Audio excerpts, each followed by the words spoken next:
Regular ಆಗಿ ಮಾಡೋ ತರಕಾರಿ ಪಲಾವ್ ರುಚಿನ ಮೀರ್ಸೋ ಅಂತ ಈ ಪಾಲಕ್ ಪಲಾವ್ನ ನೀವೊಮ್ಮೆ ಟ್ರೈ ಮಾಡಲೇಬೇಕು. ಎಲ್ರಿಗೂ ನಮಸ್ಕಾರ. Welcome back to Kanees kitchen. ಬನ್ನಿ ವಿಡಿಯೋ ಶುರು ಮಾಡೋಣ. ನಾನಿಲ್ಲಿ ಒಂದು ದೊಡ್ಡ ಪಟ್ಲು ಪಾಲಕ್ ಸೊಪ್ಪನ್ನ ತಗೊಂಡಿದ್ದೀನಿ. ಈ ಸೊಪ್ಪಿನ ವಿಶೇಷ ಏನಪ್ಪಾ ಅಂದ್ರೆ ಇದು ನಮ್ಮ ತೋಟದ್ದೇ ಸೊಪ್ಪು. ಇತ್ತೀಚೆಗೆ ನಾನೊಂದು ಶಾರ್ಟ್ಸ್ ಕೂಡ ಅಪ್ಲೋಡ್ ಮಾಡಿದ್ದೆ. ಸೊ ಆ ಶಾರ್ಟ್ಸ್ ಅಲ್ಲಿ ನೋಡ್ಬೋದು ನೀವು ನಮ್ಮ ತೋಟನ. ಅವಾಗ ಹಾರ್ವೆಸ್ಟ್ ಮಾಡಿದ ಸೊಪ್ಪಿದು. ಇಲ್ಲೊಂದು 2 ಸ್ಪೂನ್ ಅಷ್ಟು ತೆಂಗಿನಕಾಯಿನ ತಗೊಂಡಿದ್ದೀನಿ. ಸ್ವಲ್ಪ ಚಿಕ್ಕ ಹೋಳಾದ್ರೆ ಸಾಕು. ಮತ್ತೆ ಒಂದು 15 ಬೆಳ್ಳುಳ್ಳಿ ಎಸ್ಲುಗಳು, ಸ್ವಲ್ಪ ಶುಂಠಿ, ಮತ್ತೆ ಅರ್ಧ ನಿಂಬೆಹಣ್ಣು ತಗೊಂಡಿದ್ದೀನಿ. ನಾವಿದಕ್ಕೆ ಟೊಮೆಟೊ ಯೂಸ್ ಮಾಡಲ್ಲ. ಇಲ್ಲಿ ದೊಡ್ಡ ಗಾತ್ರದ 1.5 ಅಷ್ಟು ಈರುಳ್ಳಿನ ತಗೊಂಡಿದ್ದೀನಿ. 1 ಕಪ್ಪು ಹುರುಳಿಕಾಯಿ, 1 ಕಪ್ಪು ಕ್ಯಾರೆಟು. ನಾವಿಲ್ಲಿ ಇನ್ನೂ ಬೇರೆ ತರಕಾರಿಗಳನ್ನು ಕೂಡ ಹಾಕೋಬಹುದು. ಅರ್ಧ ಕಪ್ ಹಸಿ ಬಟಾಣಿನ ತಗೊಂಡಿದ್ದೀನಿ. ಬಟಾಣಿ ಬದಲು ಈ ಕಾಳುಗಳ ಸೀಸನಲ್ಲಿ ತೊಗರಿ ಕಾಳು ಅಥವಾ ಅವರೆಕಾಳನ್ನು ಕೂಡ ಹಾಕೋಬಹುದು. ಅದ್ರ ರುಚಿ ಇನ್ನೂ ಚೆನ್ನಾಗಿರುತ್ತೆ. ಅರ್ಧ ಈರುಳ್ಳಿ, ಒಂದು 6ರಿಂದ 7 ಹಸಿಮೆಣಸಿನ್ಕಾಯಿನ ತಗೊಂಡಿದ್ದೀನಿ.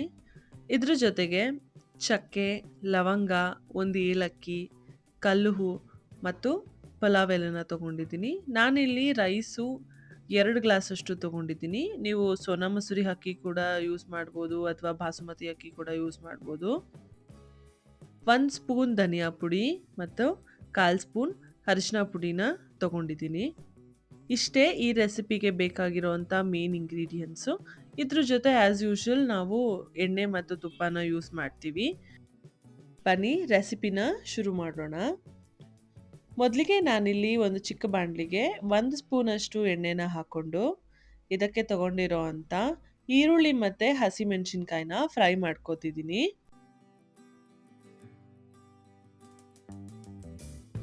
ಇದು ಚೆನ್ನಾಗಿ ಹೊಂಬಣ್ಣ ಬರೋವರೆಗೂ ಫ್ರೈ ಮಾಡ್ಕೋಬೇಕು. ಈಗ ನಾವಿದಕ್ಕೆ ತಗೊಂಡಿರೋ ಅಂಥ ಪಾಲಕ್ ಸೊಪ್ಪನ್ನ ಹಾಕೊಳ್ಳೋಣ.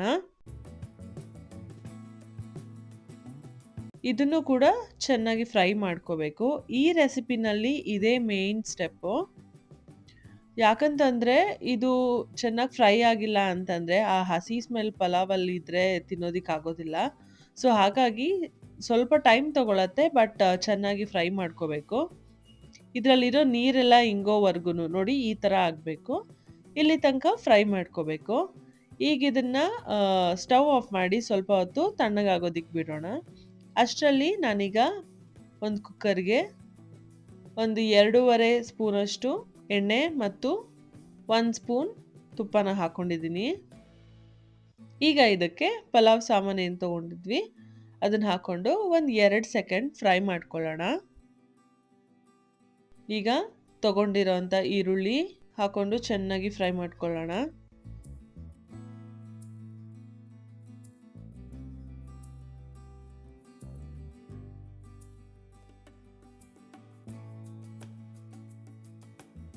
ಈಗ ಇದು ಆಗಿದೆ.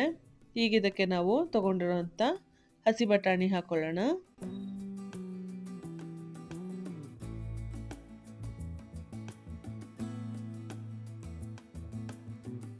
ಇದನ್ನೇನು ತುಂಬ ಹೊತ್ತು ಫ್ರೈ ಮಾಡೋ ಅವಶ್ಯಕತೆ ಇಲ್ಲ.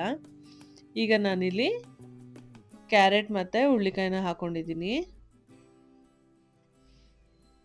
ಇದನ್ನೊಂದು ನಿಮಿಷ ಫ್ರೈ ಮಾಡ್ಕೋಬೇಕು. ಇದು ಫ್ರೈ ಆಗ್ತಿರ್ಲಿ ಅಷ್ಟರಲ್ಲಿ ನಾವು ಮಸಾಲೆ ರುಬ್ಕೊಂಡು ಬರೋಣ. ಈಗ ನಾವು ಆಗಲೇ ಹುರಿದಿಟ್ಕೊಂಡಿರೋ ಅಂತಹ ಸೊಪ್ಪನ್ನ ಹಾಕೊಳ್ಳೋಣ. ಇದ್ರ ಜೊತೆಗೆ ತೆಂಗಿನಕಾಯಿ, ಶುಂಠಿ ಬೆಳ್ಳುಳ್ಳಿ, ಚಕ್ಕೆ, ಲವಂಗ ಮತ್ತೆ ಸ್ವಲ್ಪ ನೀರು ಹಾಕೊಂಡು ರುಬ್ಕೋಬೇಕು. ಈಗ ಇದಕ್ಕೆ ನಾವು ತಗೊಂಡಿರೋಂಥ ಧನಿಯಾ ಪುಡಿನ ಹಾಕ್ಕೊಂಡು ಮತ್ತೊಮ್ಮೆ ರುಬ್ಕೊಳ್ಳೋಣ. ಇದಾಗಿದೆ ನೋಡಿ, ಇಲ್ಲಿ ತರಕಾರಿ ಕೂಡ ಫ್ರೈ ಆಗ್ತಿದೆ. ನಾನೀಗ ಇದಕ್ಕೆ ರುಬ್ಕೊಂಡಿರೋಂಥ ಮಸಾಲೆನ ಹಾಕ್ಕೊಂಡಿದ್ದೀನಿ. ಮತ್ತೆ ಇನ್ನೊಂದು ವಿಷಯ ಏನಪ್ಪಾ ಅಂದರೆ ಈ ಮಸಾಲೆ ಹಾಕಿದಾಗಲೂ ಕೂಡ ನೀರು ಹಾಕ್ಕೋಬಾರ್ದು. ಮಸಾಲೆನೂ ಕೂಡ ಎಣ್ಣೆಯಲ್ಲಿ ಚೆನ್ನಾಗಿ ಫ್ರೈ ಮಾಡ್ಕೋಬೇಕು. ಒಂದು 2 ನಿಮಿಷ ಫ್ರೈ ಆದಮೇಲೆ ಅದು ಲೈಟಾಗಿ ಎಣ್ಣೆ ಬಿಟ್ಕೊಳ್ಳುತ್ತೆ ಸೈಡಲ್ಲೆಲ್ಲ. ಸೊ ಆವಾಗ ನಾವಿದಕ್ಕೆ ಮಿಕ್ಸರ್ ಜಾರ್ ಏನಿತ್ತು ಅದಕ್ಕೆ ನೀರು ಹಾಕ್ಕೊಂಡು ಆ್ಯಡ್ ಮಾಡ್ಕೊಳ್ಳೋಣ.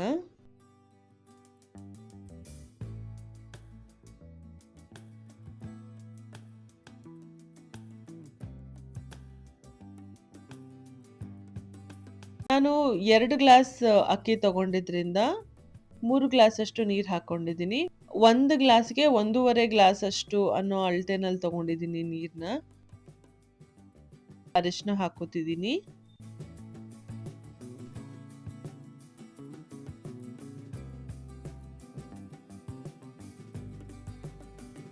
ಮತ್ತೆ ರುಚಿಗೆ ತಕ್ಕಷ್ಟು ಉಪ್ಪು ಹಾಕೊಂಡಿದ್ದೀನಿ. ಈಗ ಇದು ಕುದೀತಾ ಇರೋದ್ರಿಂದ ತೊಳೆದು ಒಂದು 5 ನಿಮಿಷ ನೆನೆಸಿರೋ ಅಂಥ ಅಕ್ಕಿನ ಹಾಕೊಂಡಿದ್ದೀನಿ. ಈಗ ನಾನಿಲ್ಲಿ ಅರ್ಧ ಹೋಳು ನಿಂಬೆಹಣ್ಣು ರಸನ ಹಾಕೋತಿದ್ದೀನಿ.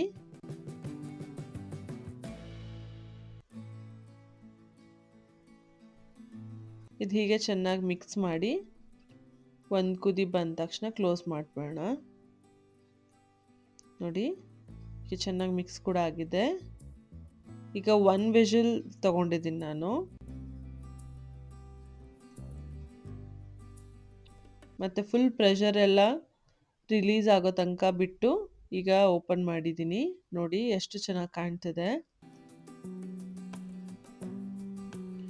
ಅಕ್ಕಿ ಕೂಡ ಅಷ್ಟೇ ಉದುರಾಗಿದೆ.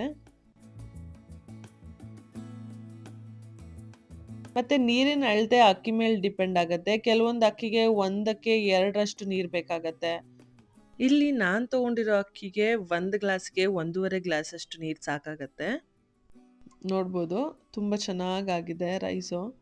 ಟೇಸ್ಟ್ ಕೂಡ ತುಂಬಾ ಚೆನ್ನಾಗಿತ್ತು.